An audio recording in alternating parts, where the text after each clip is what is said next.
प्यारे बच्चों, यदि आप सभी क्लास 8 में हैं तो ये वीडियो आप सभी के लिए बहुत ही इंपॉर्टेंट होने वाली है। इस वीडियो के अंदर मैं आप सभी को क्लास 8 के अभ्यास 10F को पूरा कंप्लीट करवाने जा रहा हूं। इसके अंदर जितने भी क्वेश्चन हैं सबको मैं बहुत आसान तरीके से आपको बताऊंगा, जिससे कि एग्जाम में आपको करने में बहुत ज़्यादा हेल्प मिलेगी। तो आइए पहला क्वेश्चन पढ़ते हैं और पहले क्वेश्चन को हम यहाँ पर सॉल्व करते हैं। पहला क्वेश्चन आप सभी को दिया गया है, चतुर्भुज ABCD की रचना कीजिए जिससे AB बराबर BC बराबर 3 सेमी, मतलब AB और BC आपके 3 सेमी के होंगे। AD बराबर CD बराबर 5 सेमी, मतलब AD और CD दोनों 5 सेमी के हैं। यहाँ पर कोण ABC 120 अंश दिया गया है। तो यहाँ पर कैसे रचना करेंगे ध्यान से समझिएगा। ये जो एक्सरसाइज है ये पिछले वाली एक्सरसाइजों से हट करके है, याद रखिएगा, उस तरह से नहीं होगी। इसके अंदर थोड़ा अलग दिमाग लगाना पड़ेगा, अलग ट्रिक लगाना पड़ेगा। ओके, तो ऑलरेडी मैंने पीछे की जितनी भी एक्सरसाइजें हैं सबको मैंने ऑलरेडी इस बुक की सभी एक्सरसाइजों को कंप्लीट करवा रखा है। आप सभी को प्लेलिस्ट हमारे चैनल पर मिल जाएगी, या आप इस वीडियो को कंप्लीट देखिएगा। लास्ट में मैं प्लेलिस्ट और इसके आगे के वीडियो दक्षता अभ्यास 10 भी लगा दूंगा, जिसकी मदद से आप सभी बड़े आसानी से उसको देख सकते हैं और अपनी तैयारी कर सकते हैं। तो आइए कॉपी पर चलते हैं और पहले क्वेश्चन को सॉल्व करते हैं और समझते हैं। हाँ, अगर आपने अभी तक चैनल को सब्सक्राइब नहीं किया है तो जल्दी से चैनल को सब्सक्राइब कर लीजिएगा। यहाँ पर मैं आप सभी को क्लास 8 के अलावा 6 से लेकर के 12 तक सभी बुक्स को पढ़ा रहा हूँ, जिसकी मदद से आप सभी को कहीं पर जाना नहीं है, आसानी से यहीं पर सारी तैयारी आपको कराई जा रही है। इसलिए चैनल को अगर आप सब्सक्राइब करना भूल जाते हैं तो शायद तक बाद में हमारा वीडियो आपको ना मिले, इसलिए चैनल को सब्सक्राइब कर लीजिएगा, क्योंकि मैं आपको यहाँ पर केवल पढ़ाई के अलावा कोई भी चीज़ नहीं बताता हूँ। ठीक है, बहुत सारे चैनल्स रहते हैं जो पढ़ाई के अलावा उल्टा सीधे चीज़ें प्रोवाइड करते हैं, लेकिन मेरा चैनल ऐसा नहीं है। यहाँ पर केवल आपको आपके ही सब्जेक्ट के अकॉर्डिंग सारी चीज़ें प्रोवाइड की जाती हैं। ओके, तो आइए अभी हम देखते हैं पहले क्वेश्चन को कॉपी पर चल के किस तरह से सॉल्व करना है। तो देखिए, जो चीज़ें आपको दी है मैंने यहाँ पर सारी चीज़ों को नोट कर लिया है। इसके लिए आपको कुछ चीज़ों की ज़रूरत पड़ने वाली है, तो आप सभी के पास ये सारी चीज़ें होंगी, मुझे पूरा उम्मीद है। अगर नहीं है तो प्लीज़ आप सभी इन सबको जल्दी से ले लीजिए।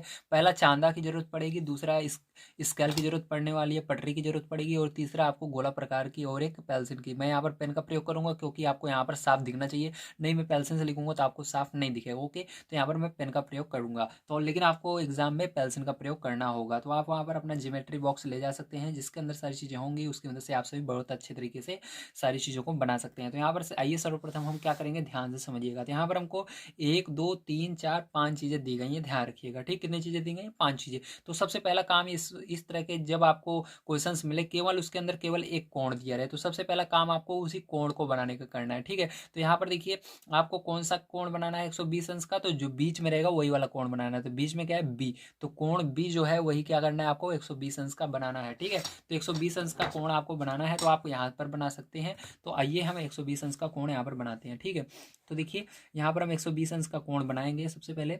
तो आपको अपनी ये जो गोला सॉरी ये जो चांदा है इसको आपको बढ़िया तरीके से इसे रख करके यहाँ पर निशान लगा लेना है। ठीक है, ये जो बीच में लाइन है ऐसे लगा लीजिएगा। उसके बाद 120 अंश ध्यान रखिएगा आपका हमेशा बाईं तरफ बनेगा। किधर बनेगा? बाईं तरफ आपका 120 अंश का कोण बनेगा। ठीक है, तो यहाँ पर देखिए यहाँ पर आपको 120 अंश जहाँ पर है वहाँ पर लगा लेना है निशान 120 के सामने। अब क्या करना है, स्केल की मदद से आपको इसको बढ़िया तरीके से मिला लेना है। ठीक है, इस तरह से। तो क्या करेंगे, अब इसको स्केल की मदद से बढ़िया से हम मिलाएंगे इसको। तो यहाँ पर हमने इसको स्केल की मदद से बढ़िया तरीके से मिला लिया है। ओके, अब मिलाने के बाद क्या करना है आपको ध्यान से देखिए। अब इसके बाद आपको यहाँ पर एक सीधी लाइन खींचनी है। ठीक, बिल्कुल इस तरह से, याद रखिएगा, इस तरह से खींचना है। ठीक है, बिल्कुल यहाँ पर देखिए कैसे खींचना है, फिर से समझ लीजिए। यहाँ पर देखिए आपका क्या किया था मैंने, ये जो बीच में इसके थोड़ा सा एक लाइन है इसको मैंने यहाँ पर रखा था। ठीक है, और यहाँ पर 120 पर, तो देखिए 120 पर डायरेक्ट है। ठीक है, अब क्या करना है आपको, लाइन ये किधर खींचनी है, यहाँ पर देखिए एक लाइन आपको दिख रही होगी, बिल्कुल इसके सिर में यहाँ पर निशान लगा लिए। ठीक है, इस तरह से। तो बिल्कुल आपको इसी सिर में लाइन खींचनी होगी। ठीक है, ध्यान रखिएगा, बिल्कुल इसी सिर में। तो यहाँ से खींचेंगे हम लाइन ऐसे। तो नीचे की तरफ थोड़ा सा ज़्यादा मैंने लाइन खींच दी थी, उसको आप इग्नोर कीजिएगा। ठीक है, इधर इस तरह से आपको लाइन खींचनी है। ओके, नीचे थोड़ा ज़्यादा हो गई थी, तो आपको इस तरह से खींचना है। नीचे आपका ज़्यादा नहीं होना चाहिए, बिल्कुल इतना होना चाहिए। ओके, तो देखिए यहाँ पर ये हो गया। अब क्या करेंगे ध्यान से समझिएगा। अब इसके बाद आपको ए बी 3 सेमी निकालना है। ठीक, तो ये कौन सा अब बिंदु रहेगा आपका? मैंने कहा था जो बीच में रहता है वही वाला बिंदु रहता है, ध्यान रखिएगा। अगर इस तरह कोण ए बी सी रहेगा तो ये जो हम यहाँ पर बनाए 120 अंश, ये बीच वाले को ही कहते हैं बी 120 अंश है। ठीक है, तो ये कोण बी है। क्या है? कोण बी। तो इसको कोण बी नाम दे देते हैं। ठीक है, कोण बी हो गया ये आपका। चलिए, कोण बी। ठीक है, ये हो गया। अब इसके बाद देखिए ध्यान से, अब आपको यहाँ पर कोण बी यहाँ पर है, तो ए इधर होगा, ए बी फिर सी, ठीक है। तो ए यहाँ पर होगा, तो आपको ए बी कितना खींचना है, 3 सेमी। तो इसके लिए 3 सेमी आपको यहाँ पर माप लेना है। तो चलिए 3 सेमी नाप लेते हैं। यहाँ पर देखिए 3 जहाँ पर है, मैंने यहाँ पर रखा है इसको, और यहाँ पर मैंने चाप लगा दिया, निशान लगा दिया, ठीक है। तो इसको हिंदी में चाप कहते हैं। चलिए अब इसको नाम रख देना है ए, क्या नाम रख देना है, ए, ठीक है। तो समझ गए। और इस यहाँ से लेकर यहाँ तक की दूरी कितनी है, 3 सेंटीमीटर है। 3 सेमी आपको लिख देना है, इसको सेमी भी कहते हैं सेंटीमीटर को शॉर्टकट फॉर्म में। ये हो गया, ओके। अब देखिए आपका ए बी हो गया। अब इसके बाद बी सी 3 सेंटीमीटर, बी यहाँ पर है, सी इधर कहीं पर होगा, तो इसको भी 3 सेंटीमीटर नापना है। तो ये 3 सेंटीमीटर नाप कर आपको इसको भी यहाँ पर चाप लगा देना है, ठीक। तो 3 सेंटीमीटर यहाँ पर आ रहा है, तो यहाँ पर क्या करेंगे हम, सी रख देंगे। तो यहाँ पर सी, तो ये भी कितना है, 3 सेंटीमीटर, 3 सेंटीमीटर, ठीक। इस तरह से आपको लिख देना है, ओके। देखने में आप सभी को, जैसा कि आप सभी देख सकते हैं, बिल्कुल मैंने सही नापा है। ये भी 3 सेंटीमीटर है, ये भी 3 सेंटीमीटर है, ठीक है। देख लीजिए, ठीक है। ये भी बिल्कुल 3 सेंटीमीटर पर है। तो दोनों हो चुके हैं। अब इसके बाद क्या करना है आप सभी को, यहाँ पर ए डी, क्या करना है, ए डी और सी डी निकालना है, ठीक है। तो ए बी सी हो गया, लेकिन डी इधर कहीं पर आएगा, हमको पता नहीं है। ए डी कितना रहेगा, 5 सेंटीमीटर रहेगा, इतना पता है। तो उसको क्या करना है, स्केल रखना है और 5 सेंटीमीटर आपको नाप लेना है, ठीक है। तो देखिए इस तरह से 5 सेंटीमीटर क्या करेंगे, हम यहाँ पर नापेंगे। तो यहाँ पर हमने 5 सेंटीमीटर जो है बिल्कुल नाप लिया है, ठीक है, बिल्कुल करेक्ट। अब क्या करना है आपको, एडी निकालना है, इसलिए ए पर रख करके इधर चाप लगा देना है, ठीक। इस साइड जिधर डी रहेगा, डी इधर ही कहीं पर आएगा, तो इधर ऐसे चाप लगा देंगे हम, ठीक है। हमको नहीं पता कहाँ पर आने वाला है, बस आपको इस तरह से ऐसे ड्रॉ कर देना है। अब देखिए आपका जो सी डी है उस वो भी 5 सेंटीमीटर रहेगा, इसलिए आपको इसको हिलाना नहीं है, गोले प्रकार जैसे सेट था वैसे सेट रहने देना है, ठीक है। जब यहाँ पर चेंज रहता है तब हिलाना है, लेकिन यहाँ पर अब चेंज नहीं है, इसलिए हमको इसको थोड़ा सा भी हिलाना डुलाना नहीं है। बस हमको क्या करना है, सी पर रख करके डी जहाँ पर है वहीं पर चाप लगाना है, ठीक, डी की तरफ। तो यहाँ पर क्या करेंगे, वैसे इसको खींचेंगे। तो देखिए जहाँ पर ये दोनों लाइनें काट रही हैं वहीं पर बिंदु डी होगा। कहाँ पर होगा, यहाँ पर होगा बिंदु डी, ठीक है, ध्यान रखिएगा। तो इसको नाम दे देंगे बिंदु डी और इसको मिला देंगे, ठीक है, बढ़िया से। अब देखो इधर से हमने एक लाइन खींची थी, इधर से मतलब हमने चाप लगाया था, तो इसको मिलाएंगे पहला नंबर, तो यहाँ से ऐसे, ठीक है, इस तरह से मिला देना है आपको इसको। और दूसरा नंबर आपने इधर से चाप लगाया था, तो इसको इससे मिला देना है, ए से। अगर आपको समझ में नहीं आया है तो वीडियो को प्लीज़ कंप्लीट देखते रहिए। इसके आगे वाला एक, जब एक नहीं समझ में आता तो इसके आगे जब मैं बताऊंगा वो वाला जरूर समझ में आएगा आपको, ठीक है। वैसे तो समझ में आ गया होगा। और यहाँ पर ये 120 अंश का कोण बनाया था, तो 120 अंश, ठीक है, ये हो गया। तो समझ में आ गया आप सभी को, वेरी गुड। चलिए यहाँ पर हम इसको लिख देते हैं कितना सेंटीमीटर है, तो ये भी 5 सेंटीमीटर था, ठीक है। हमने चाप लगाया है अभी आपके सामने, ये भी 5 सेंटीमीटर का। तो यहाँ पर सारी चीज़ें हमको जो कह रहा था हमने कर ली है, ठीक है। तो यहाँ पर आइए रचना के चरण हम लिख लेते हैं कि कैसे इसकी रचना हमने की है। तो देखिए प्यारे बच्चों, यहाँ पर रचना के चरण आपको क्या लिखने हैं। सर्वप्रथम कोण ए बी सी बराबर 120 अंश बनाया। तो हमने सर्वप्रथम क्या किया, ए बी सी बराबर 120 अंश बनाया, उसको लिखना है। फिर ए बी बराबर बी सी 3 सेमी नाप कर चाप लगाया। तो ए बी और बी सी नाप कर हमने 3 3 सेमी पर क्या लगाया, चाप लगाया था, तो उसको लिख देना है, ठीक है। बिंदु ए से 5 सेमी तथा बिंदु सी से 5 सेमी की दूरी माप कर चाप लगाया। तो बिंदु ए से 5 सेमी, ठीक है, और बिंदु सी से 5 सेमी दूरी माप कर हमने यहाँ पर चाप लगाया। ए और सी के कटान बिंदु, ए और सी को के कटान बिंदु मतलब यहाँ पर जब हमने नापा तो इसके कटान बिंदु को नाम डी दिया। अतः जो हमारा ये चतुर्भुज बना ए बी सी डी, यही अभिष्ट चतुर्भुज होगा, ओके। तो इस तरह से आपको करना था। तो चलिए इसके बाद चलते हैं हम सेकंड नंबर क्वेश्चन पर, उसको सॉल्व करते हैं। तो देखिए सेकंड नंबर क्वेश्चन हमको क्या दिया गया है, आइए सबसे पहले इसको हम बढ़िया तरीके से पढ़ते हैं। तो यहाँ पर दिया गया है चतुर्भुज ए बी सी डी की रचना कीजिए, जिसमें ए बी बराबर 2.8 सेमी, बी सी बराबर 3.1 सेमी, सी डी बराबर 2.6 सेमी, डी ए बराबर 3.3 सेमी और कोण ए बराबर 60 अंश हो। तो इसको क्या करना है, आपकी रचना करनी है, ठीक। तो देखिए सबसे पहले अब हमको यहाँ पर 60 अंश का कोण बनाना होगा। तो इसके लिए क्या करना है, आपको अपने इसको लेना है, चांदी को लेना है, और यहाँ पर 60 अंश का पर निशान लगाना है, ठीक। तो यहाँ पर मैंने निशान ऑलरेडी लगा लिया है, तो आपको एक बार और दिखा देता हूँ। जैसा कि देख सकते हैं आप सभी, यहाँ पर ये जो है 60 अंश पर बिल्कुल है, ठीक। इधर देखिए 60 अंश पर है, ठीक है। तो यहाँ पर हम क्या करेंगे, ध्यान रखिएगा, आपको इस साइड लाइन नहीं खींचनी है, लाइन किस साइड खींचनी है, इस साइड खींचनी है, ठीक है आपको। तो यहाँ पर देखिए मैंने निशान लगाया है, एक यहाँ पर है। तो अब क्या करेंगे, जो नीचे वाली लाइन है आपको इस साइड ना खींच करके यहाँ पर इस साइड खींचनी होगी, ठीक, बिल्कुल इस सीध में, इस तरह से। तो इस तरह से इन दोनों को एकदम सिद्ध में मिलाना है, इसलिए मैंने इसको बनाया है ताकि सिद्ध में रहे, ठीक है। और आपका यहाँ पर जो नीचे मैंने एक निशान बनाया था उससे आगे नहीं जाना चाहिए, ठीक है। तो इस यहीं तक रहना चाहिए। तो इस तरह से आपको क्या करना है, इसको मिला देना है बढ़िया से, ठीक है। और यहाँ से इसको इस तरह से मिलाना है, तो ये जो होगा 60 अंश का कोण बनाएगा, ठीक, बिल्कुल इस तरह से। तो ये 60 अंश का कोण आपका बना लेगा, ठीक है। तो ये कितने अंश का कोण बनाया है, यहाँ पर 60 अंश का कोण बनाया है, ओके। चलिए अब ये हो गया आपका। अब इसके बाद देखिए जो जो चीज़ें दी गई हैं सब हम लिखते हैं। तो यहाँ पर देखिए ये कोण ए था, ठीक है, 60 अंश जहाँ पर बना, ये कौन सा कोण था, कोण ए था, तो इसको नाम ए दे देते हैं, ओके। अब देखिए यहाँ पर क्या करेंगे हम, अब यहाँ पर हम ए बी निकालेंगे। तो ए यहाँ पर है, बी इधर होगा, तो ए बी बराबर 2.8 सेंटीमीटर नापना है। तो आपको स्केल की मदद से 2.8 सेंटीमीटर नापना होगा। जीरो यहाँ पर रखिए, 2.8 कहाँ पर आएगा, वहाँ पर निशान लगा लीजिए। 2.8 यहाँ पर आ रहा है, तो यहाँ पर निशान लगा लेते हैं, चाप लगा लेते हैं, ओके। इसको हमको नाम दे देना है बी। क्या नाम दे देना है, बी। तो ये ए बी हो गया, ए बी 2.8, तो यहाँ पर लिख लीजिएगा 2.8 सेंटीमीटर, ठीक है। तो इस तरह से आपको लिख लेना है। चलिए ए बी। अब यहाँ पर देखिए सी इधर कहीं पर आएगा, हमको पता नहीं है, लेकिन डी इधर कहीं पर आएगा, हमको पता है, ठीक है। ए डी हम निकाल सकते हैं। ए डी हमको देखिए डी ए कहिए या ए डी कहिए, 3.3 नापना है। तो 3.3 नाप कर यहाँ पर हम चाप लगाएंगे। चलिए 3.3 नाप करके हम चाप लगा लेते हैं। तो 3.3 कहाँ पर आएगा, 3.3, हाँ ये रहा। और जीरो जहाँ पर है वहीं पर चाप लगा देना है इस साइड, इस तरह से। तो यहाँ पर इसको नाम क्या रख देना है, डी रख देना है, ठीक है। ए बी सी इधर रहेगा, डी यहाँ पर रहेगा, ठीक है। तो हमको जो जो लाइनें दी गई हैं उस पर सभी बिंदु को मैंने लिख दिया। जो सी है वो इधर कहीं पर आएगा, हमको पता नहीं है, उसको निकालना होगा आपको, ठीक है। मैं बताने वाला हूँ कैसे निकालेंगे। तो इसको नाम दे देते हैं। ये कितना सेंटीमीटर का था लिख देते हैं यहाँ पर। तो ये 3.3 सेंटीमीटर का था, तो यहाँ पर लिख देते हैं 3.3 सेमी, ठीक है। चलिए अब देखते हैं, इसके बाद हमको अब निकालना होगा बिंदु सी। तो बिंदु सी निकालने के लिए आपको यहाँ पर क्या दिया गया, जहाँ जहाँ पर सी है उसको देखना है। तो बी सी और सी डी, जैसे यहाँ पर इसमें भी सी है इसमें भी। तो बिंदु बी पर क्या करेंगे हम, बी सी आपको निकालना है, तो आपको 3.1 सेंटीमीटर नापना होगा स्केल पर। 3.1 सेंटीमीटर नापिए इस प्रकार के अंदर से। 3.1 सेंटीमीटर कहाँ पर आएगा उसको नाप लीजिए बढ़िया से, ठीक है। 3.1 सेंटीमीटर, 3.1 सेंटीमीटर देखिए यहाँ पर मैंने नाप लिया है, बिल्कुल परफेक्ट आ रहा है, ओके। देखिए 3.1 बिल्कुल परफेक्ट आ रहा है। अब क्या करना है आपको, यहाँ पर आपने बी सी नापा है, तो बिंदु बी पर रखना है और इधर कहीं पर चाप लगा देना है, ठीक, इस तरह से, इस तरह से लगा देना है। अब देखिए आपको क्या करना है, इसके बाद अब आपको सी डी नापना है। तो सी डी 2.6 सेंटीमीटर, तो 2.6 सेंटीमीटर आपको यहाँ पर नापना होगा। तो चलिए 2.6 सेंटीमीटर नाप लेते हैं। तो थोड़ा सा कम करना होगा इसको।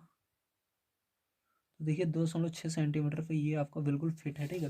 अब क्या करेंगे, बिंदु डी पर रखेंगे और इधर चाप लगाएंगे, ठीक है। इस साइड जहाँ पर ये काटेगा वहीं पर आपका बिंदु सी होगा। तो यहाँ पर देखिए इसने काट दिया बीच में, ठीक है। तो यहीं पर क्या होगा, आपका बिंदु सी होगा, ठीक है। तो इसको क्या नाम रख देंगे, बिंदु सी, और इसको मिला देंगे, ठीक है, स्केल के अंदर से बढ़िया से। तो इसको स्केल से आपको बढ़िया से मिला देना है इस तरह से। और इधर भी आपको डी से इसको मिला देना है बढ़िया तरीके से, ठीक है। ये हो गया। तो यहाँ पर आपने देखा कि किस तरह से इसको किया करना है, ठीक है। तो यहाँ पर जो जो दूरियां दी गई हैं उसको लिख देते हैं। बी सी आपको दिए गए 3.1 सेमी, इसको लिख देते हैं। और आपको सी डी दी गई है 2.6 सेमी, ठीक है। तो यहाँ पर आपका ये चतुर्भुज बन गया है। चलिए इसकी रचना के चरण को हम लिख लेते हैं। तो यहाँ पर सेकंड नंबर में आपको रचना के चरण में क्या लिखना है, ध्यान से देखिए। सर्वप्रथम कोण ए बराबर 60 अंश बनाया, ठीक है। सबसे पहले हमने 60 अंश बनाया, उसको लिखना है। बिंदु बी तथा डी को माप कर नामांकित किया। तो बिंदु बी, ठीक है, कोण मापा और डी को मापा यहाँ से, ठीक है। तो उसको नामांकित किया कि इसका नाम बी है और डी है, ठीक है। बिंदु डी तथा बी के लिए दिए गए दूरी पर चाप लगाए, मतलब बिंदु बी से कितनी दूरी पर चाप लगाना है और बिंदु डी से कितनी दूरी पर चाप लगाना है उसको हमने लगाया, ठीक है। डी तथा बी को सी से मिलाया, डी को और बी को सी से मिला दिया यहाँ पर देखो, ठीक है। आता है ए बी सी डी अभिष्ट चतुर्भुज होगा। अब जो चतुर्भुज ये बना है यही चतुर्भुज हमको बनाने के लिए यहाँ पर कह रहा था। चलिए इसके बाद तीसरा नंबर क्वेश्चन फिर चलते हैं और इसको सॉल्व करते हैं। तो यहाँ पर अब हमको कह रहा है तीसरा नंबर क्वेश्चन, एक आयत की रचना कीजिए जिसकी भुजाएं 4.2 सेमी और 2.5 सेमी हों। विकर्ण की लंबाई नापिए। मतलब आयत का आपको बनाना है, तो आपको पता है जो आयत होता है उसके आमने सामने की भुजाएं बराबर होती हैं। तो हमको दो भुजाएं भले दी गई हैं, तो इसकी मदद से हम पूरा आयत बना सकते हैं। तो चलिए यहाँ पर हम बना लेते हैं। तो हमको तीसरा नंबर क्वेश्चन में केवल स्केल की जरूरत पड़ने वाली है। तो यहाँ पर स्केल लेंगे और 4.2 सेमी की भुजा नापेंगे। ठीक है, तो 4.2 सेमी लंबाई लेकर एक लाइन खींचेंगे। तो यहाँ पर देखिए 4.2 सेमी की हमने लाइन खींची। ठीक है, तो इसको लिख देते हैं 4.2 सेमी, इस तरह से। ओके, अब इसको क्या नाम दे देना है, ए बी नाम दे देना है आपको। चलिए, अब इसके बाद क्या करेंगे, ध्यान से देखिए। अब इसके बाद आपको यहाँ से दूसरी लाइन 2.5 खींचनी है। ठीक, 2.5 खींचनी है बिल्कुल सिद्ध में। ठीक है, इस तरह से। चलिए, तो ये तो हो गया 2.5, ये मिला दिया मैंने। ठीक है, यहाँ पर लिख देंगे 2.5 सेमी ए बी। अब ये देखिए आगे क्या करेंगे, ध्यान से समझिएगा। अब फिर से आपको इधर भी 4.2 इसके सामने खींचने, क्योंकि आयत की जो होती है आमने सामने भुजाएं बराबर होती हैं, तो इधर भी 4.2 बिल्कुल बराबर होगा। ठीक है,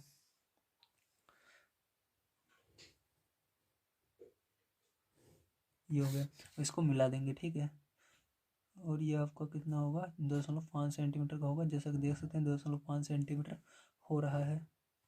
ये हो गया, तो यहाँ पर लिख देते हैं ये होगा 4.2 सेंटीमीटर, और ये होगा 2.5 सेंटीमीटर। और ए बी ये होगा सी, और ये होगा डी। अब इसका विकर्ण आपको नापने के लिए कह रहा था कि विकर्ण इसका बताइए कितना होगा। ठीक है, तो इसको माप लेते हैं, जो आएगा वही आंसर हो जाएगा आपका। ठीक है, तो इसका आपको विकर्ण माप करके बताना है। तो जैसा कि यहाँ पर देखिए आप विकर्ण माप सकते हैं, कितना आ रहा है। देखिए ये 0 और ये 9। ठीक है, देखिए 5 यहाँ पर है, ये जो बड़ी लाइन है, लेकिन इससे एक कम 5 नहीं आ रहा है, इससे एक कम आ रहा है। तो ये 4.9 का है, कितना है, 4.9 है। ठीक है, तो यहाँ पर 4.9 है, इसको हम मिला लेते हैं। और इसका विकर्ण कितना है, 4.9। ठीक है, तो यहाँ से यहाँ तक की लंबाई विकर्ण कहलाती है, 4.9 सेमी है। तो यही आंसर हो जाएगा। आंसर क्या होगा आपका, विकर्ण बराबर 4.9 सेमी। ओके, ये होगा आंसर। चलिए, इसके बाद देखते हैं 4 नंबर क्वेश्चन कैसे किया जाएगा। तो देखिए 4 नंबर क्वेश्चन दिया गया है, एक समचतुर्भुज की रचना कीजिए जिसमें एक कोण 75 अंश तथा एक भुजा 5.2 सेमी हो। ठीक है, तो इसके अंदर भी दो चीज़ें दी गई हैं। तो यहाँ पर सबसे पहले 75 अंश का हम कोण बनाएंगे। ठीक है, तो ये 75 अंश का हम कोण बना लेते हैं, और भुजा जो होगी वो 5.2 से आगे नहीं होनी चाहिए। तो याद रखिएगा, जो समचतुर्भुज होता है उसके सभी भुजाएं बराबर होती हैं। ठीक है, सभी भुजाएं कितने होगी, 5.2 की होंगी। और जो इसका कोण है वो एक तरफ का कोण अगर मान ले तो कितना होता है, 180 अंश का होता है। ठीक है, तो यहाँ पर सबसे पहले आपको क्या करना है, 75 अंश का कोण बनाना होगा। तो चलिए यहाँ पर हम 75 अंश का कोण बना लेते हैं। तो देखिए इस तरह से रखेंगे। यहाँ से हम क्या करेंगे, 75 अंश से देखेंगे। तो 75 आपका ध्यान रखिएगा दाहिनी तरफ रहेगा, तो यहाँ पर ये 70 और ये 75 यहाँ पर होगा। ठीक है, यहाँ से, तो यहाँ से हम इसको मिला लेते हैं बढ़िया से। 75 अंश का ये कोण बन चुका है आपका।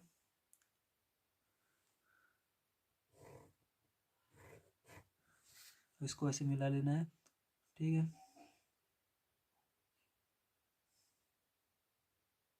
अब देखिए एक चीज़ इसके अंदर कहा रहा था आपको कि इसकी जो भुजा होगी कितनी होगी, 5.2 होगी। तो इसको 5.2 से आगे खींच सकते हो, लेकिन यहाँ पर आपको चाप लगाना होगा। ठीक है, अगर आप ज़्यादा खींच लेते हो तो यहाँ 5.2 मैं इसको डायरेक्ट खींच देता हूँ 5.2 पर ही, ताकि हमारा ज़्यादा ना हो। ठीक है, 5.2 ये रहा। ठीक है, 5.2 मैंने इसको खींच दिया। अब देखिए अगर ये आपका 75 है तो ये तो 75 हो गया। तो मैंने कहा था जो ये नीचे वाली लाइन रहती है वो कितने की रहती है, 180 अंश की रहती है, याद रखिएगा हमेशा। सॉरी, हाँ 180 अंश। ठीक है, तो 75 में से 180 में से अगर 75 180 में से अगर 75 घटा दोगे तो कितना बचेगा, आपका 105 बचेगा। तो ये वाला जो कोण होगा 105 अंश का होगा। ठीक है, ध्यान रखिएगा। कैसे, मैंने कहा जो ये सीधी लाइन होती है, मतलब ये इधर वाला कोण और इधर वाला कोण दोनों मिला करके, ठीक है, 180 अंश होना चाहिए। ठीक, अगर दोनों को जोड़े कितना होना चाहिए, 180 अंश होना चाहिए। लेकिन यहाँ पर एक कोण हमको मिल गया 75, तो दूसरा कितना होगा, आपको 180 में से 75 घटा देना है, तो 105 बचेगा। तो इधर 105 अंश का बनाएंगे। ठीक है, तो देखिए 105 अंश का कोण आपका किधर बनेगा, आपका इधर बाईं तरफ से दाहिनी तरफ चलेगा। ठीक है, तो 90 यहाँ पर है, तो 105 कहाँ पर आएगा, 100 ये, तो 105 आपका इस साइड आएगा। ठीक है, तो इसको बढ़िया से मिला करके 100 यहाँ पर है, तो 105 यहाँ पर आएगा। ओके, ये रहा। ध्यान रखिएगा, मैंने कई बार बताया है। एक सेकंड, ये नहीं रहेगा, सॉरी। देखिए 90 यहाँ पर है, तो 105 आपका इधर आएगा, तो 100 और 105 ये रहा। ठीक है, इस साइड आएगा आपका 105। एक सेकंड एक सेकंड एक सेकंड, रुकिए रुकिए, अभी समझने दीजिए प्यारे बच्चों, एक सेकंड। ये त्रिभुज की लाइन जो है इधर से आ रही है, हाँ लाइन की तरफ जो अंदर की तरफ नहीं रहता है, ठीक है। अगर आपको 90 से बड़ा कोण रहना तो बाहर की ओर रहता है, तो यहाँ पर देखिए 100 यहाँ पर है तो 105 यहाँ पर हो गए ना, तो थोड़ा सा यहाँ पर कन्फ्यूजन आ जाता है, तो यहाँ पर होगा, ठीक है, ध्यान रखिएगा। कभी भी ये चतुर्भुज चतुर्भुज जो है इसके अंदर की ओर नहीं लेना, अगर अंदर की ओर लोगे आप, इस साइड लोगे तो ये छोटा कोण बनेगा, ठीक है आपका। जैसे ये देखिए यहाँ पर 90 है, इधर लोगे जैसे लोगे छोटा बनता जाएगा, इस साइड लोगे बड़ा कोण बनता जाएगा, ओके। तो यहाँ पर ये वाला कोण होगा 105 अंश का। चलिए इसको मिला लेते हैं। तो ये भी आपका कितना रहेगा, ये वाला भी आपका 5.10 सेंटीमीटर होना चाहिए, तो यहाँ पर 0 पर इसको रखा और 5.2 ये रहा, ठीक है। तो 5.2 बिल्कुल सही, ओके। हाँ तो एक्स, ओके बिल्कुल करेक्ट, ओके बिल्कुल करेक्ट है, ठीक है। यहाँ से ये बन चुका है आपका। चलिए यहाँ पर लिख देते हैं ये कितने अंश का है, 105 अंश का है, ओके। अब देखिए, अब यहाँ पर याद रखिएगा, ये वाला जैसे 75 है तो इसके सामने का जो कोण होगा वो भी 175 होगा और इधर का भी 105 होगा, तो इन दोनों को बस मिला देना है आपको, वो कोण बिल्कुल बराबर हो जाएंगे। लेकिन आपको दूरी जो है इनकी बराबर लेनी होगी, ठीक है। तो बराबर दूरी तो ऐसे भी होगी इनकी, ठीक है। तो जैसे देख सकते हो बिल्कुल बराबर दूरी है, ठीक है, 5.2, क्योंकि हम ये ऐसे बनाया ही जाता है, ठीक है। ये क्वेश्चन ऐसे ही बनाए जाते हैं, अगर तीन आपने तीन इसके रेखाएं खींच दिए, तीनों भुजाएं अगर बना लिए तो चौथी भुजा ऑटोमेटिक बराबर आ जाती है, ठीक। तो यहाँ पर देखिए बराबर आ गई है, तो ये कोण कितने का होगा, ये वाला 75 का होगा, 75 अंश का, और ये वाला इसके बराबर होगा 105 अंश का होगा, ओके। तो यहाँ पर नाम रख दीजिए A B C और D, ठीक है, ये हो गया। तो अब आपको समझ में आ गया, ठीक, किस तरह से करना था। तो चलिए इसके अंदर इसके रचना के चरण को भी लिख लेते हैं, ओके। तो मैंने यहाँ पर जो जो चीज़ें की सबको मैं बता देता हूँ। यहाँ पर देखिए सर्वप्रथम हमने 75 अंश का कोण बनाया था, उसको लिखा, फिर 180 में से हमने 75 निकाला तो 105 बना, तो उतने का दूसरा हमने उसी रेखा पर, इसी रेखा पर कोण बनाया, ठीक है। 5.2 सेमी की रेखा खींची, तो हमने क्या किया, यहाँ से लेकर यहाँ तक 5.2 सेंटीमीटर की रेखा इसको खींची थी, फिर यहाँ से यहाँ तक 5.2, फिर इसको, ठीक है, सभी रेखाएं 5.2 सेंटीमीटर खींची। फिर सी डी को, ये जो सी है सी को डी से मिला दिया, या डी को सी से, एक ही बात है। अब जो चतुर्भुज बना यही अभिष्ट चतुर्भुज होगा, ठीक है। इसके अंदर एक क्वेश्चन आपका लास्ट वाला बच जाता है 5 नंबर। आओ इसको देखते हैं और इसको करते हैं सॉल्व।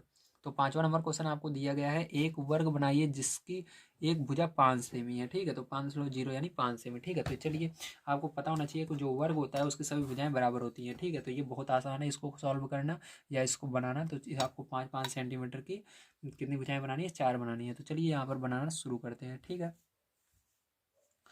तो देखिए थोड़ा सा इधर कर लेता हूँ ताकि आपको साफ दिख जाए। तो देखिए अब कैसे करेंगे, यहाँ पर सबसे पहले 5 सेंटीमीटर नापना है आपको। तो मैंने यहाँ पर 5 सेंटीमीटर नाप करके लाइन खींच ली, ठीक। तो ये क्या हो गया 5 सेंटीमीटर। अब क्या करना है आपको, फिर से इस तरह से 5 सेंटीमीटर खींचना है,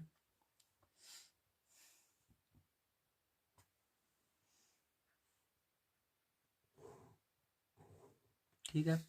अब क्या करना है आपको, इस तरह से 5 सेंटीमीटर खींचना है,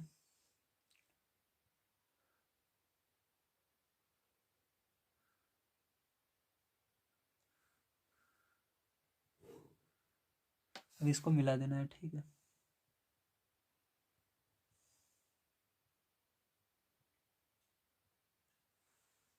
तो 5 सेंटीमीटर पर ही है जैसा देख सकते हो, तो ये हो गया, ठीक है। अब ये जो बना है ये सब 5-5 सेंटीमीटर के हैं, और यही हमारा क्या है, यही हमारा वर्ग है, ठीक है। ये क्या बन गया, वर्ग बन गया।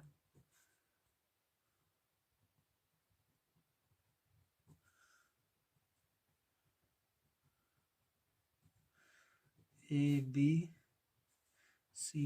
ठीक, इस तरह से। तो ये प्यारे बच्चों यहाँ पर हमारा जो ये एक्सरसाइज थी 10F ये पूरी समाप्त होती है। उम्मीद है आप सभी को सारी चीज़ें समझ में आई होंगी। जितने भी क्वेश्चन थे इसके मैंने सॉल्व करा रखे हैं। कल की वीडियो में आप सभी को दक्षता अभ्यास 10 पूरा कंप्लीट करवाऊंगा, इसीलिए चैनल को सब्सक्राइब कर लीजिएगा। कल का वीडियो बहुत इंपॉर्टेंट है, दक्षता अभ्यास से हमेशा क्वेश्चंस बनते हैं एग्जाम में, ठीक, इसी के अंदर से क्वेश्चन पूछे जाते हैं। तो मिलते हैं अगली वीडियो में। वीडियो देखने के लिए धन्यवाद। आप सभी का दिन शुभ हो। Thank you very much.